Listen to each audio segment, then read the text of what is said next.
up, fam? Sorry, I was just taking a little bit of a break from all of the networking I've been doing on Facebook here the past couple of days, and getting my jam on a little bit. And I figured, since you guys are here, it's about time I move on to my third stretching tutorial that I've got going. In the first two tutorials, we've talked about some absolutely wonderful independent finger control stretches, as well as some excellent forearm, shoulder, and neck stretches. And I figured it's about time that we actually start getting a little bit serious. I asked the lounge very kindly what you guys would like to see as far as your... Hold on, give me a second. Let me turn this down a little bit. Loud music is phenomenal for jamming out to, not so great for teaching tutorials. I asked the lounge what you guys wanted to see next, and I got some pretty resounding answers across the board. First and foremost was wrist, flail, and tut stretches. So I figured, now's the day. I've been waiting a little bit to get into this one in particular. Wanted to make sure you guys got caught up on some more basic stretches before I started getting intense. But I feel like now is the time. First one that I want to get you guys into are going to be some absolutely phenomenal thumb stretches to go along with your whips as well as your flails to assist with thumb location as well as thumb placement and thumb flexibility. First one we're going to talk about is a thumb extensor stretch. Very simply done by just holding your arm out, straight out if you possibly can, and you just bring your thumb down to your pinky, and you take your other hand, and you're going to push up against the thumb in small little bursts, 2 seconds at the absolute most. Reset, bring yourself to a relaxed position, and rinse, wash, repeat. I do want to stress before I move on from here that all of these stretches we're going to be doing today are going to be working active muscles in your hands. So try not to prolong any of these stretches for periods of time. These actually work better when you work in bursts. Second one we're going to be moving on to is actually just an extension of the thumb extensor muscle. You're going to close your fingers around your thumb. Try to get your thumb as close to your pinky as you possibly can. You're going to drop your wrist down while also assisting your thumb farther and farther down the palm if possible, and again only in small little bursts. Moving on from there, we're going to move on to a thumb flexor stretch. This is particularly great for the tendon that you have running over the back of your thumb. The flexor is going to be you pulling your thumb straight down with your hand being kept completely parallel to the ground. And again, you're just going to work this one in small little bursts. Do not go too crazy with it. Overexerting yourself, as I've stated before, is terrible for you. Moving on to another area of the thumb that is vitally important. Try to get the abductor. It is this really nice little chunk of meat in between your thumb and index finger. It's also one that gives me a lot of problems in particular. So best way to stretch this one is to take your thumb and just pull it straight back towards your chest with your fingers facing away from you. That's a terrible angle for it. We'll actually move it to this angle right here. And again, 2-second bursts. Moving forward, let's work our way around the hand. So let's go up to the index finger. We're going to be doing what's called a finger flexor stretch. Flexors are going to be the muscles on the underside of your hand.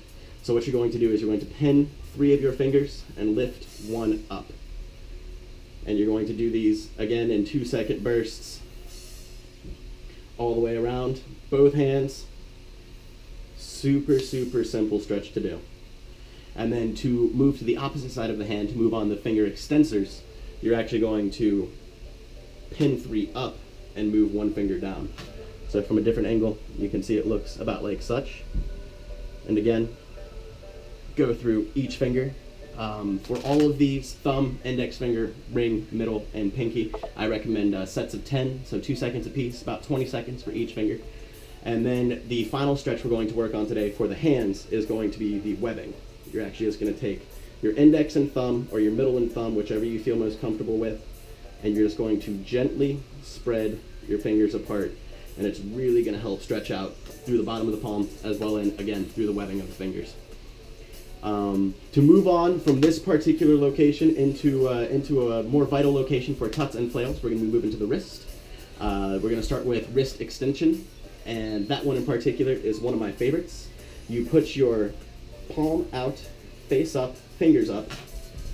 So from this angle, and you're just going to grab it and gently assist your hand and pulling backwards. You're actually just going to grab the fingers themselves and pull gently backwards, and again, 2 seconds apiece. All of these stretches today. So one more time from the opposite angle, and that's going to be on both hands. And then flip it. You're actually going to be working on a more like a pronated type stretch. So fingers down, gently grip, 2 seconds of pressure each time. Both of those are absolutely phenomenal stretches for the top and the bottom of the wrist. Moving on to extensors, we're going to be, oh man, I've lost my train of thought on this one. Give me 1 second. Aha. Okay. So for the extensor, it's actually one that I touched on in my last tutorial. Curl all your fingers in with your thumb inside, and you're going to tuck your hand down. You can start this one off like such, like the last position we had in, and move in small bursts, or if you wrap your fingers around, you're actually going to get an extended stretch with this one. Both hands, as always. And one of the last ones that I want to touch on is actually the most evil one. It's gonna take this finger stretch right here, and we're actually going to move it into what's called a standard yoga prayer pose. And you're just going to keep your hands completely flat, and you're going to lift your elbows and drop your wrists. And you will feel this one all up and down the forearms and through the wrists.